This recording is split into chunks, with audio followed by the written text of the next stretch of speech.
Halo Sobat YouTube, selamat datang di channel Rangkum Update. Kali ini, kita akan menjelajahi salah satu jalur air paling penting di dunia, Terusan Panama. Sebuah karya luar biasa yang mempersingkat perjalanan laut internasional hingga ribuan kilometer dan menghubungkan Samudra Atlantik dan Pasifik. Bagaimana cara kerja terusan ini, dan seberapa besar dampaknya terhadap perdagangan global? Terusan Panama adalah jalur air buatan yang memiliki peran penting dalam perdagangan maritim internasional. Terusan ini, yang selesai dibangun pada tahun 1914, menyediakan jalur pelayaran yang jauh lebih singkat dibandingkan rute melalui Cape Horn di ujung selatan Amerika Selatan.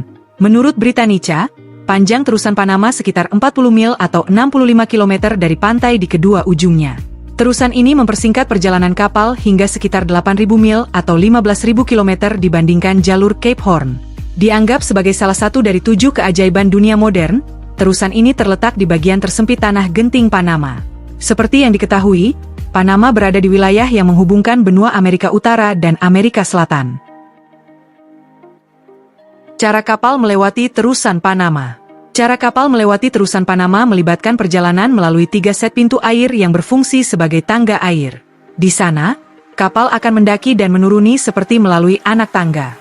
Dari Laut Karibia menuju Samudra Pasifik, kapal melewati 3 pintu air, yaitu Gatun Lock, Pedro Miguel Locks, dan Miraflores Locks. Pertama, kapal akan masuk ke kanal yang mengarah ke Gatun Locks dari Laut Karibia sejauh 11 km.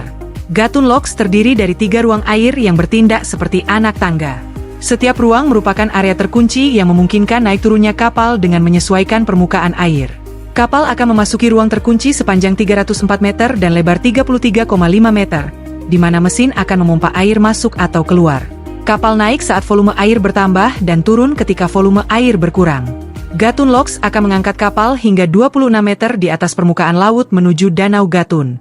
Selanjutnya, kapal bergerak sejauh 13 km menuju Pedro Miguel Locks yang hanya memiliki 1 anak tangga. Di sana, kapal diturunkan sekitar 9 meter menuju Danau Miraflores. Setelah itu, kapal berlayar sejauh 2 km menuju Miraflores Locks yang memiliki 2 anak tangga untuk menurunkan kapal sebesar 16 meter, hingga setara dengan permukaan laut. Kemudian, kapal melanjutkan perjalanan sejauh 11,2 km menuju Samudra Pasifik. Setiap anak tangga memiliki 2 ruang yang memungkinkan 2 kapal transit bersamaan di 2 arah.